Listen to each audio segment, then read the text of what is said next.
할렐루야. 예, 주님의 이름으로 축복하고 사랑합니다. 우리 앞뒤로 우리 인사하겠습니다. 사랑합니다. 축복합니다. 주님이 함께 하십니다.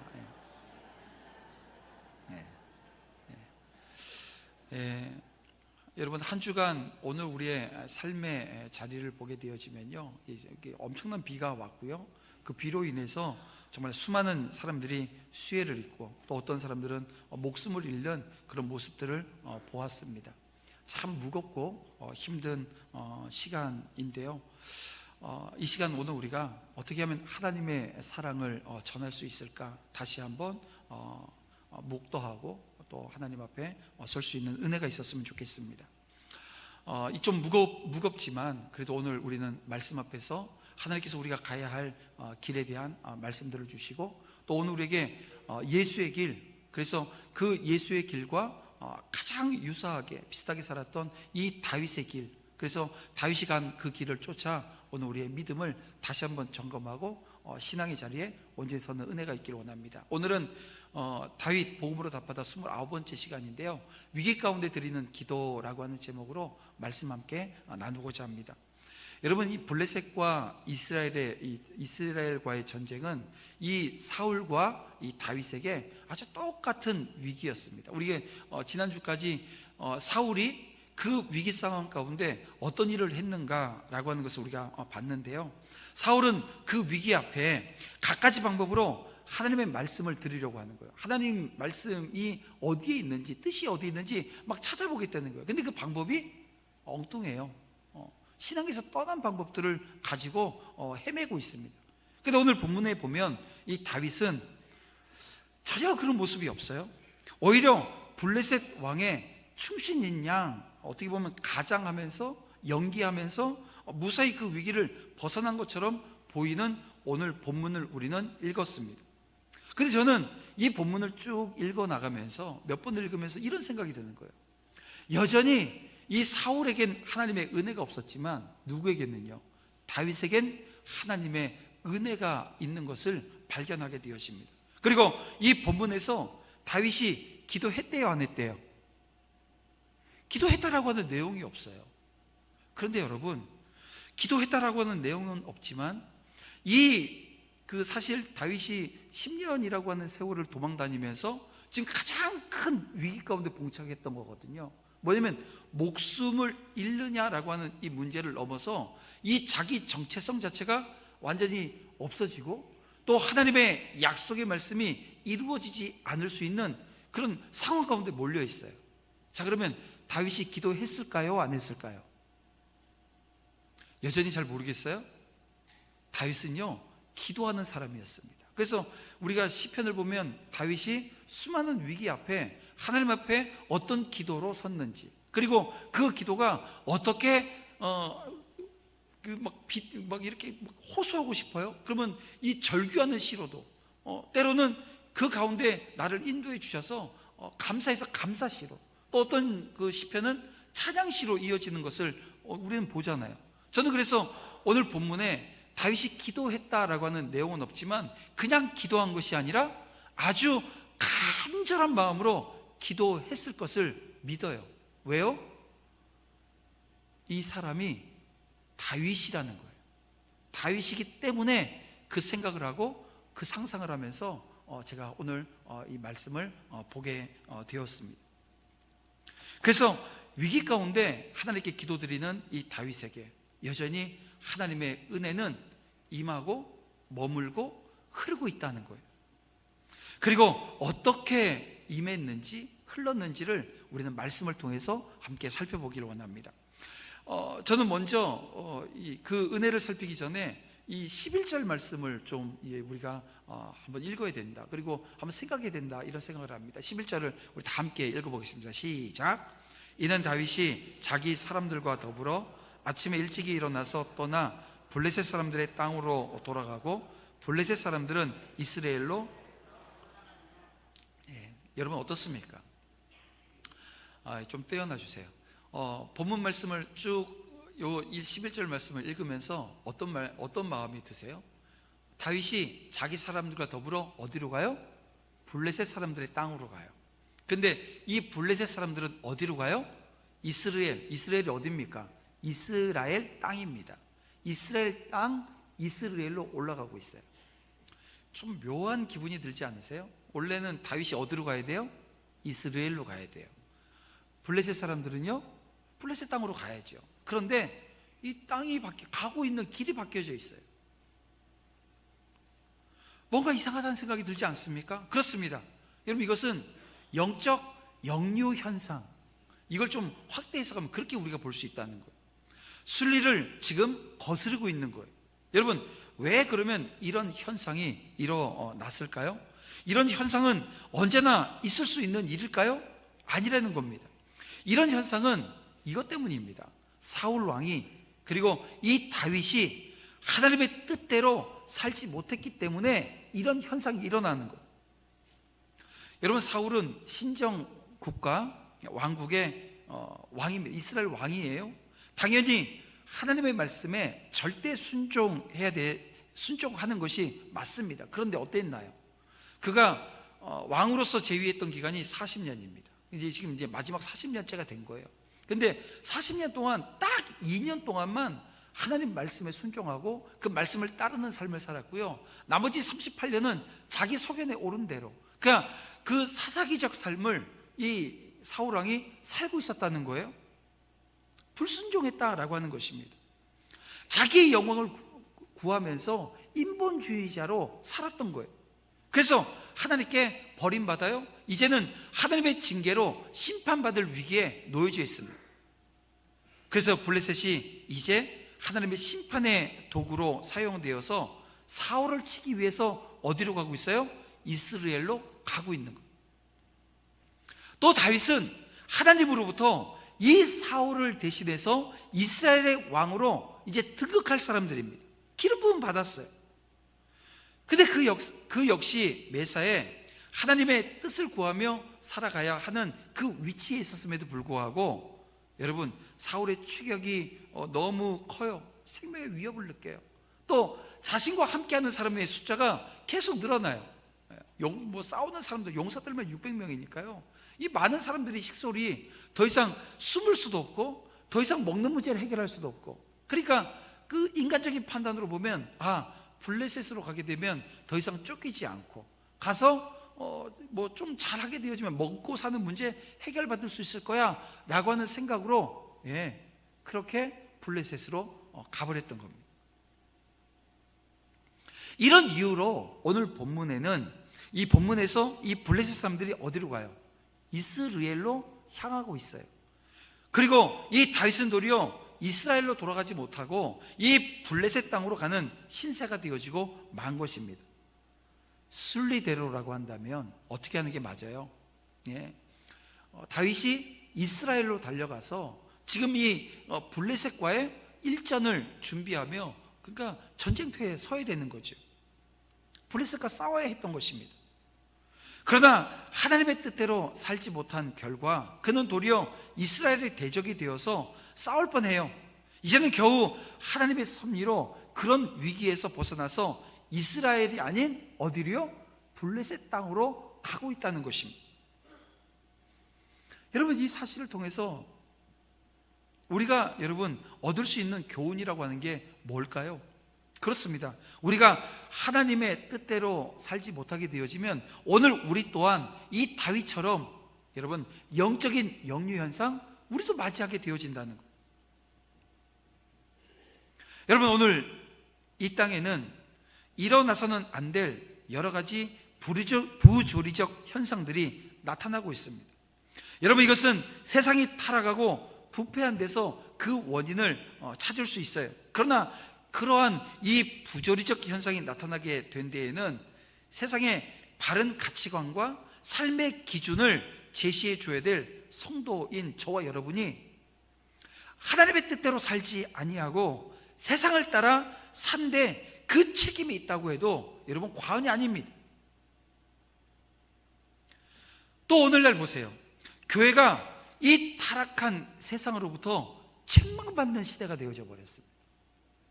바른 길로 인도해야 함에도 불구하고 도리어 거꾸로 이 세상이 교회를 향해서 타락했다고 질타를 하고 있다는 거예요. 물론 여러분, 그 질타가 다 옳으냐 이렇게 물으시면 아니라고 대답해요. 왜냐하면 그거요, 그 사람들의 인간적인 시각과 인간적인 판단, 이런 거예요. 이게 그러니까 엉뚱한 얘기들을 하는 거예요. 그 질타 중에 거의 대부분이 그 엉뚱한 얘기일 가능성이 많습니다. 근데 여러분, 반대로 그들의 질타를 다 잘못된 것이라고 얘기할 수 있냐라고 한다면 그것도 아니라고 대답할 수밖에 없습니다.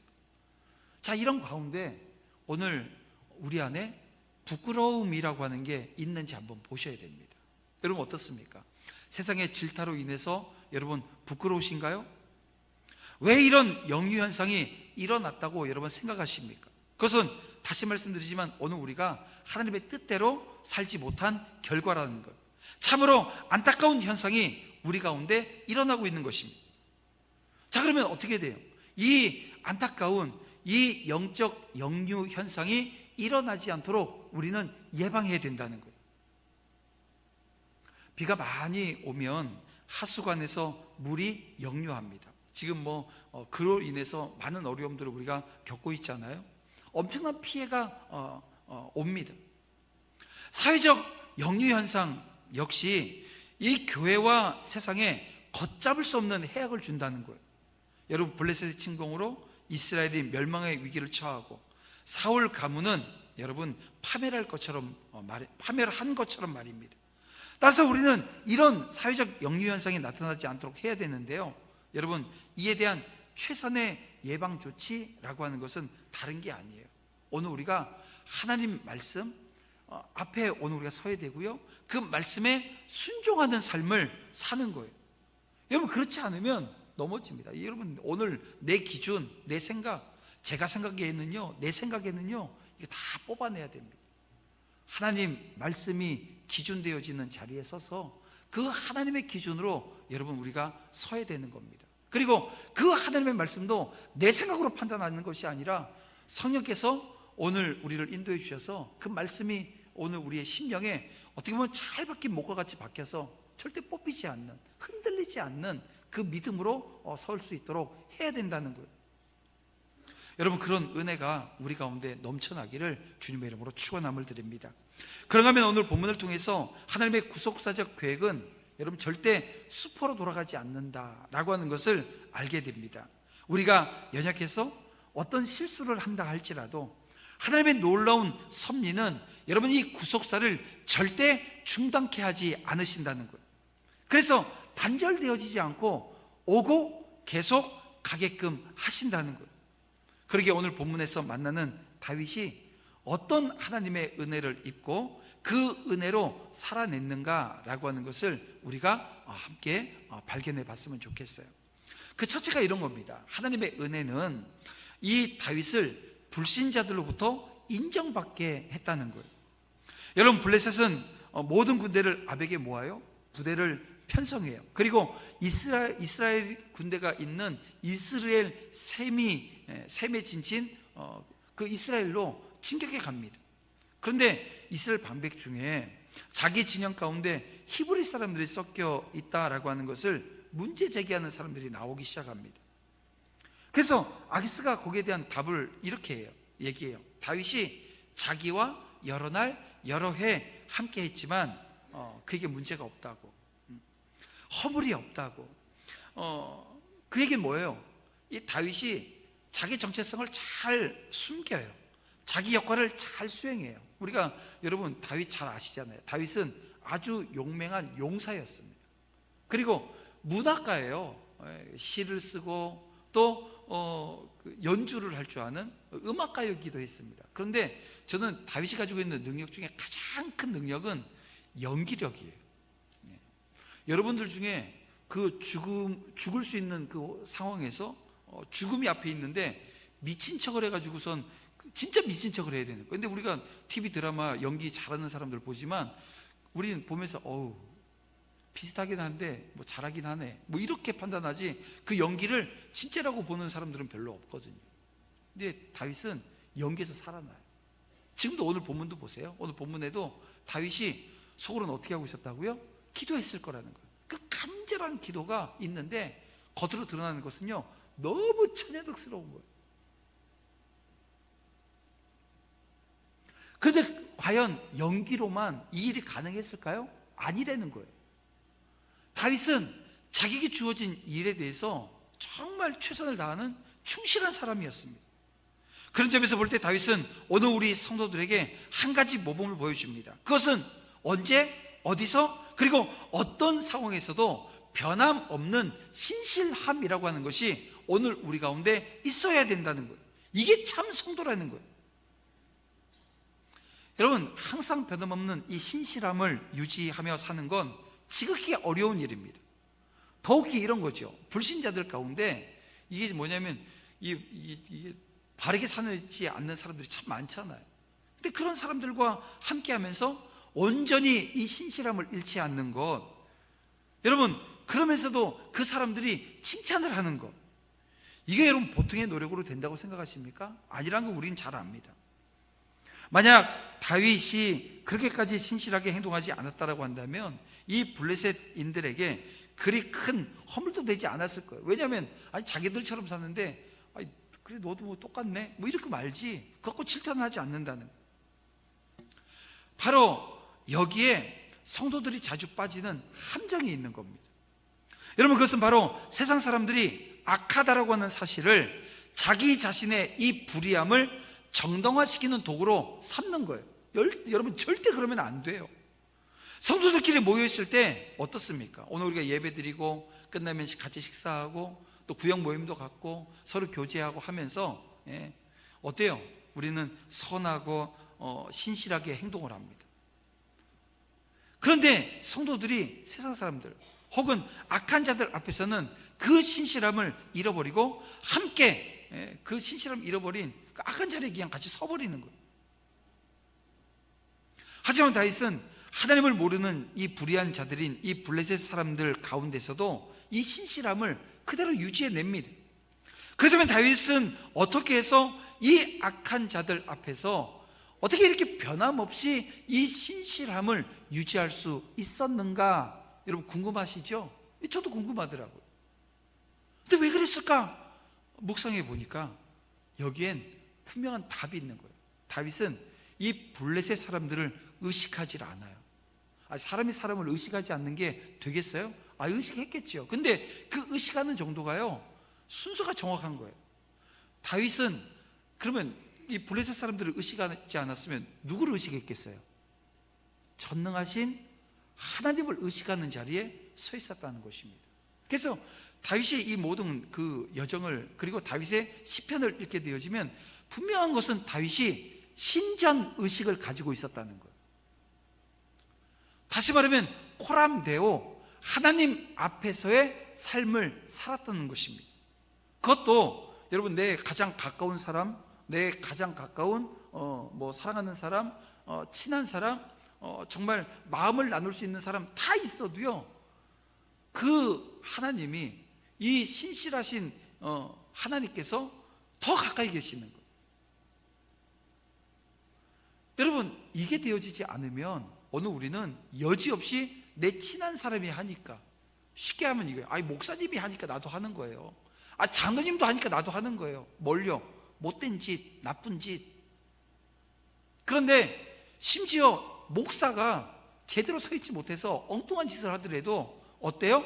나는 목사님과 나 사이에 하나님이 계시는, 그 하나님으로 말미암아 못된 자리, 엉뚱한 자리, 실수하지 않는 자리, 이 죄의 자리에 서지 않는 거죠. 그래서 저는 여러분에게 묻습니다. 여러분은 여러분의 삶에 누구와 함께 하십니까?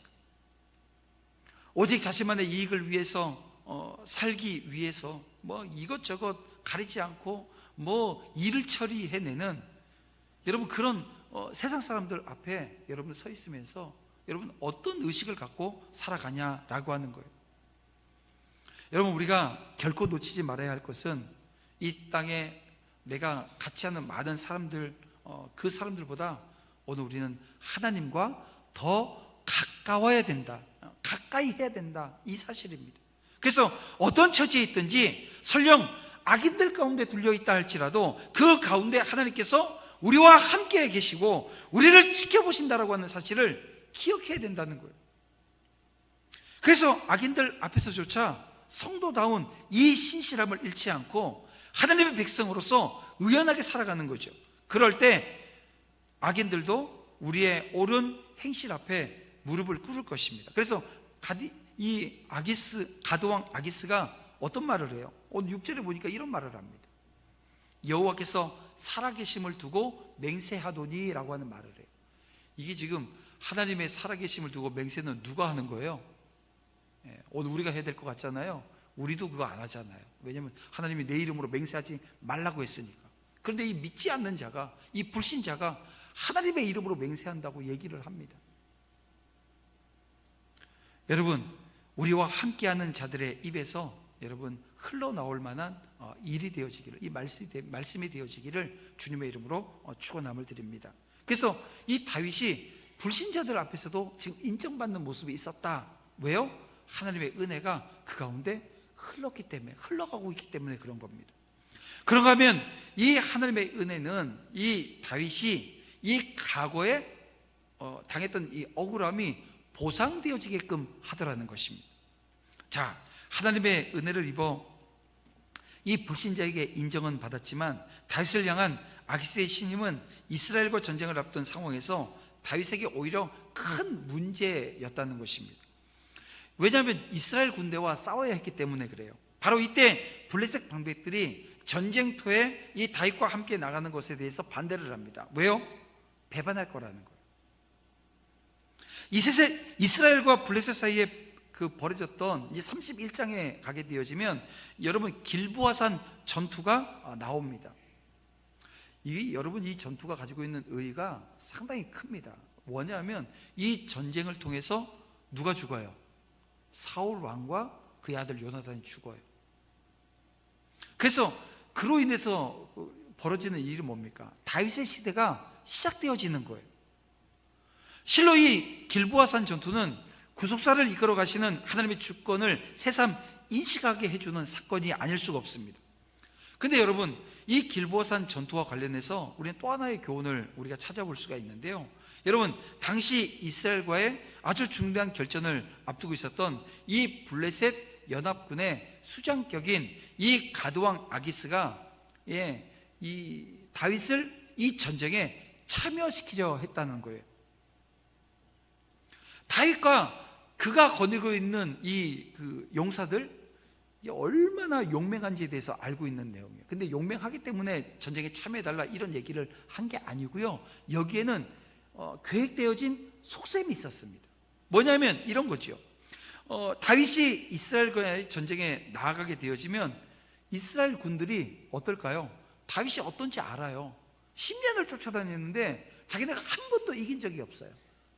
근데 지금 블레셋 군대 딱 장관으로 나와 있어요. 군대 장관으로 나와 있어요. 이게 지금 사기가 완전히 떨어집니다. 또한 다윗과 이스라엘 사이를 완전히 끊어놓게 만드는 효과가 있는 거예요. 그래서 지금 아기스가 이 다윗을 참전하라고 얘기하는 거죠. 그런데 이와 대조적으로 다윗에게 있어서 이 전쟁에 참여해서는 안 될 만한 그런 이유가 있었습니다. 이것은 아기스가 다윗을 참전시키려고 했던 그 이유와 동일한데요. 여러분, 다윗은 하나님으로부터 이스라엘 왕으로 기름 부음 받은 사람입니다. 그런데 자기 백성하고 전쟁을 해요. 그리고 죽여요. 왕이 될 수 있어요, 없어요? 왕이 될 수 없는 거예요. 그러나 문제는 가드왕 아기스의 참전 요구를 이 다윗에게는 거절할 수 있는 명분이나 방법이 없었다라고 하는 것입니다. 가드로 망명하고 아기스의 보호를 받고 있는 상태에서 자신을 핍박한 이스라엘을 공격하라고 하는 이 가드왕 아기스의 명령은 거절할 수 없는 거였어요. 어쩌면 아기스는 이 상황을 다 알고 있는 거예요. 그래서 너 외통수에 걸렸어. 너 이제 완전히 끝났어. 이스라엘과는 너 완전히 이번에 끝내고 이제 내 부하가 돼야 돼. 자신의 지혜로움을 자찬하고 아마 즐거워했을지도 모르겠습니다. 근데 아기스가 모르는 게 하나 있어요. 모르는 게 뭡니까? 그것은 역사를 주관하시는 그 여호와 하나님께서 살아계신다라고 하는 사실이에요. 하나님께서 이 다윗을 이스라엘 왕으로 선택을 하시고 기름 부으신 이상 그 누구도 이 과정, 이 사실을, 그리고 이 현실을 막을 수 없다라고 하는 거예요. 이걸 지금 아기스는 몰라요. 하나님께서 가드왕 아기스도 공경에 빠져있던 다윗 자신도 전혀 예상하지 못했던 방법으로 아기스의 지혜로운 계획을 깨뜨려 놓습니다. 어떤 방법이에요? 이 방백들이 반대하게 하는 거예요. 근데 이 반대했는데요, 어떻게 보면 아기스의 논리도 맞잖아요. 근데 이 방백들이 이야기하는, 이 다윗이 배신하면 어떻게 할 거냐라고 하는 이 내용도 이게 어떻게 막을 길이 없는 거예요. 다수가 한 사람을 이기는 거예요. 근데 여러분 보세요. 이런 본문 중에 이 블레셋 방백들이 얘기하는 얘기를 보세요. 5절 말씀을 보겠습니다. 우리 함께 읽어볼까요? 그들이 춤추며 노래하여 이르되 사울이 죽인 자는 천천히요 다윗은 만만이로다 하던 그 다윗이 아니니까. 여기서 사울이 죽인 자 누굽니까? 사울에 의해서 죽은 자, 다윗에 의해서 죽은 자들이 누구냐고요? 블레셋 사람들이에요. 이게 지금 블레셋하고 전쟁하고 왔는데요, 이 다윗이 전쟁을 하고 왔더니 이 아이들과 여인들이 노래를 부르는 거예요. 옛날에 뭐 우리나라에도 뭐 그런 동요들 애들이 부르는, 근데 그게 어른들의 얘기를 가지고 가사를 만들잖아요. 이런 거예요. 사울 왕이 죽인 자는 천천히고 다윗이 죽인 자는 만만이다. 사울이 이야기를 듣고 어떻게 됐어요? 열받았어요. 열만받은 게 아니라 시기심까지 생겼어요. 그래서 어떻게 해요? 다윗을 죽여야 되겠다는 거예요. 그래서 다윗이 지금 10년 동안 도망 다녔다고. 다윗이 이 얘기 처음 들었을 때 어땠을까요? 처음 들었을 때 어땠을 것 같아요? 야, 그 얘기 하지마 이랬을 거예요. 그렇게 했는데 속으로는 좋아가지고요, 여기에 전쟁터에 나갔다 오게 되면 마음은 이러고 있는, 아니 이게 겉의 모습은 이러고 있는데 속의 모습은 이렇게 뽕이 하나 막 이만큼 올라가가지고, 야, 이게 내가 만만이야, 이러지 않았겠나. 안 그랬을까요? 그랬을까요? 전 그랬을 것 같아요. 다윗도 사람 아니에요. 이 얘기를 듣고 기분 좋았을 거라는 거예요. 그런데 기분 좋았는데 이 사울이 삐져서, 사울이 열받아서 사울의 시기심이 다윗을 향해요. 근데 그 시기심이 뭘로 가요? 죽여야 되겠다, 살해내야 되겠다, 이 마음이 드는 거예요. 아니, 다윗이 이 노래 만들어서 유포한 거 아니잖아요. 지금 만약에 저한테 그런 일이 있으면 저는 바로 경찰서로 갑니다. 그래서 누가 이 그 사울이 죽인 자는 천천히고 다윗이 죽인 자는 만만이라고 최초 유포자는 누구고, 그리고 그 유포한 걸 받아가지고 확산시킨 자는 누군지 밝혀주세요. 그래서 이 사람들 다 법의 처벌을 받게 하는데 1절 용서 없습니다. 이러지 않았겠냐는 거예요. 근데 그때는 그게 없어요. 사이버 수사대도 없고 전문 인력도 없고 그렇게 된 거죠. 그러니까 다윗은 이 일로 인해서 도망 다니는 거예요. 죽을 뻔한 거예요. 이 얘기는 지금 처음에는 막 기분이 좋았을 텐데, 이게 지금 자기가 지금 이 죽음의 그 사선을 10년 동안 지금 겪고 있는데요, 이유가 뭐예요? 사울이 죽인 자는 천천히요 다윗이 죽인 자는 만만이라고 하는 이 이야기 때문에 지금 이 상황이 주어진 거예요. 근데 보세요, 오늘 대단한 반전이 지금 발생합니다. 이 노래 때문에 다윗이 어떻게 돼요? 살아요. 아니, 아기스가 이 얘기를 이 노래가 딱 나오는 순간 더 이상 얘기하지 못합니다. 왜냐하면 그때 옛날 이 블레셋을 그렇게 힘들게 했던 그 사람이 다윗이라고 하는 걸 알고, 이 사람이 배신하게 되어지면 어떤 어려움이 올 것인지에 대해서 알게 되어졌던 거예요. 사랑하는 성도 여러분, 우리가 살다 보면 억울한 일도 당하고 불행한 일도 당할 수 있습니다. 하지만 하나님께서는 이 당신의 섭리 안에서 모든 것이 합하여 선을 이룰 수 있도록 해주신 거예요. 저는 또 이렇게도 생각해 봤어요. 지금 이 문제로 상처 입은 다윗이 이 길보산 전투에서 이 사울이 죽고 왕이 되어졌으면 가장 먼저 해야 될 일이 뭐예요? 그거 누가 유포했냐고, 누가 만들었냐고, 나를 이렇게 그 10년 동안 이 죽음의 사선을 넘게 했던 자가 누구냐고 잡아야 되는데, 지금 오늘 본문에 이 노래에 대해서, 이 말에 대해서 어떻게 돼요? 치유되어지는 거예요. 회복되어지는 거예요.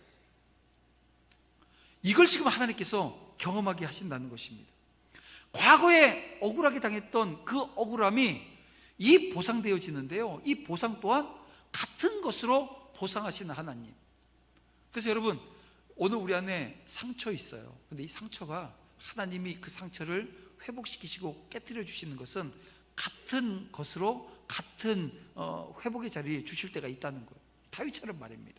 여러분, 그 은혜가 오늘 하나님께서 나를 보호하시는 그 보호로 여러분 증명되어지는 은혜 있기를 주님의 이름으로 축원함을 드립니다.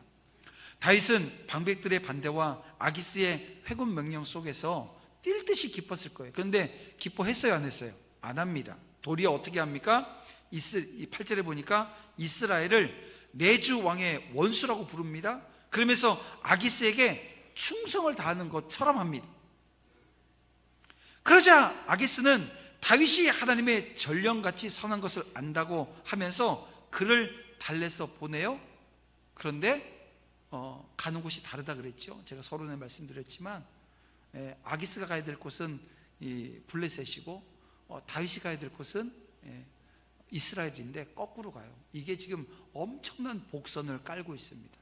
이 복선이 이제 우리 다음 주에 볼 본문 말씀 가운데 어떤 일이 발생하는가, 이 복선으로 인해서 오게 되어지는 결과가 어떤 것인가라고 하는 것을 알게 되어지는데요, 저는 여전히 하나님께서 이 다윗 앞에 어떤 문제, 어떤 상황, 어떤 고통 온다 할지라도 하나님을 신뢰하고 믿는 믿음 가운데, 때로는 불안해서 인간적인 연약함으로 그 엉뚱한 결정을 한다 할지라도 그 상황을 바로잡아 주시는 하나님, 다시 말하면 보호하시는 그 하나님의 은혜의 손길이 다윗과 늘 함께 있는 것을 보게 되어집니다.